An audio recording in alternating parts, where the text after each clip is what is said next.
Let's talk about 6 beginner photography mistakes which potentially can ruin your photos. And trust me if I say I did all of them, and let's see how we can avoid those mistakes. The first mistake happens when you buy your first prime lens, a fast prime lens with the aperture of f1.8 or a zoom lens with a constant aperture of f2.8. You start shooting everything wide open. It doesn't matter what you shoot, if it's street photography, landscape, portraits, you keep your aperture constantly below f4 and you shoot everything wide open. It's new, it's fun, and you get a lot of bokeh which you haven't had before. But the matter of fact is your aperture is not only there to regulate how much light your sensor can gather, but your aperture is also there to make sure what is in focus within your photograph you take.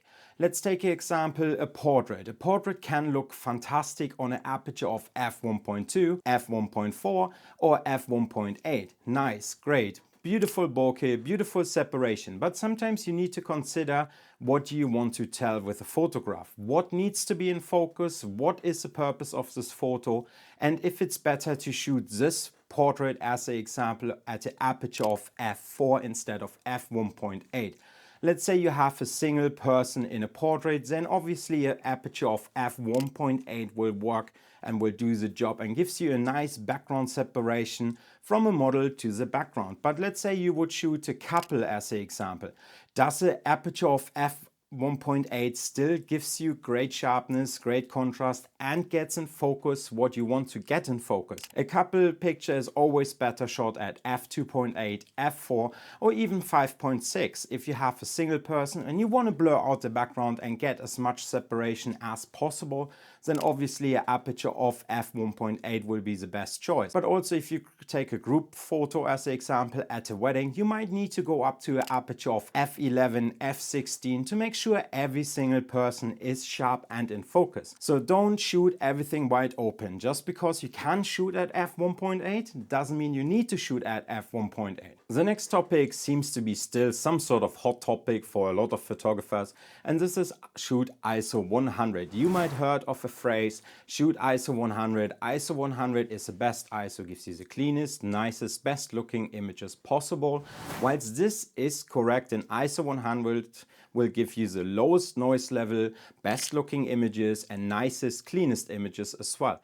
But shooting ISO 100 is also not always possible, so keep in mind and don't be scared to raise your ISO when needed. Here's an example. Let's say you shoot a 50mm prime lens and you set your shutter speed to 1/125th by an aperture of, let's say, f8 by ISO 100, because ISO 100, as we said, gives you the cleanest, best looking possible images, right? However, your camera meeting says you're underexposed by 2 stops. You don't want to lower your shutter speed because you want to make sure that your images are nice and crisp. You are scared of increasing your ISO and your lens is already as wide open as possible. So what can you do? You take a picture, you hope for the best in the photo editing when bumping up your exposure, increasing your dynamic range so that you get a nice clean image.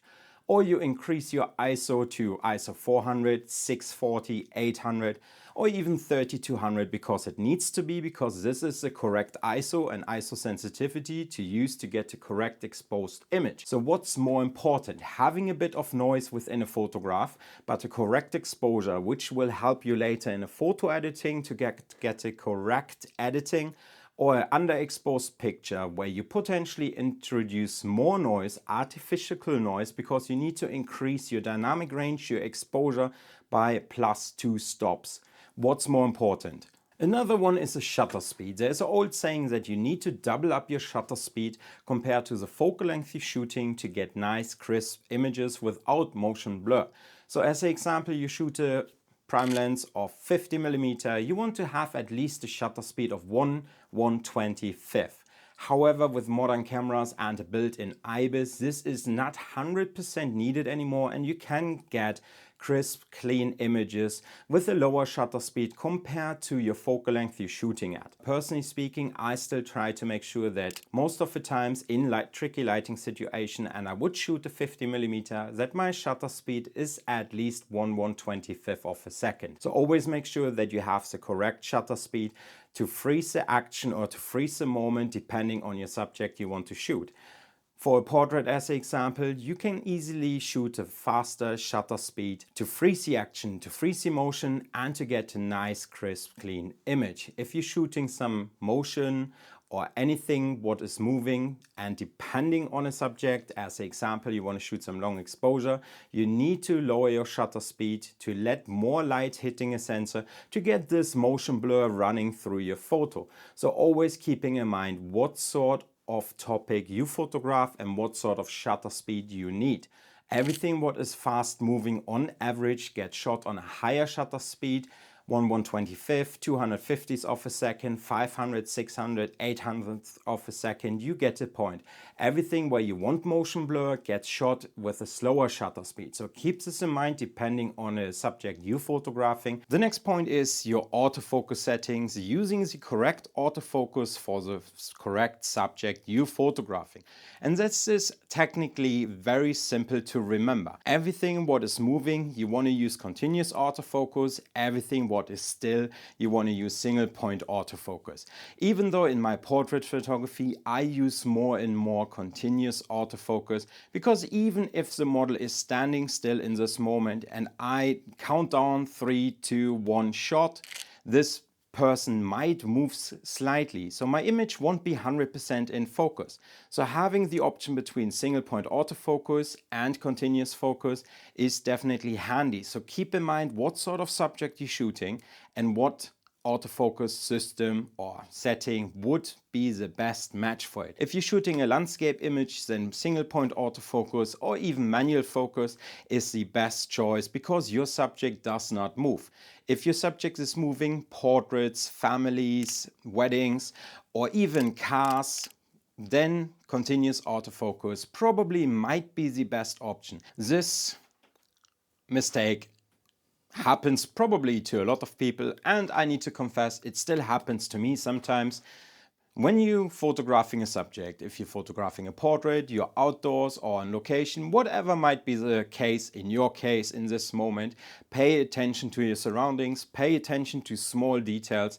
Whatever you can clean up before you take a photograph, it will help you long term, and you have less editing to do as well. As an example, you want to take a portrait and you have some rubbish in the background or some leaves on the floor which bothering you within a composition, move those leaves straight away. Don't take a photograph, then go into your post-production in your editing software and say, I fix it in post. Not every single thing can be cleaned up to your liking. I try to make sure that my photograph before I take it is as clean, as good looking as possible. And the last one is basically wrong framing or cropping later in Photoshop when you want to have a different composition, but you just took one photograph of this moment. Making sure that your cropping and framing is correct, or even your horizon level is straight. Sometimes being creative is a good thing, and sometimes experimenting with things is a good thing as well. But if you're taking a portrait as an example and half of your hand is missing or the fingertips are missing, then the question is, where is the rest of a hand? It is a distracting point of an image when fingertips or even half of a hand are missing. So keeping in mind, when you're shooting, you can go creative. You can crop things off, you can crop things out, or generally speaking, be creative in a process, but sometimes you need to stick to certain rules to make it appealing for the eye.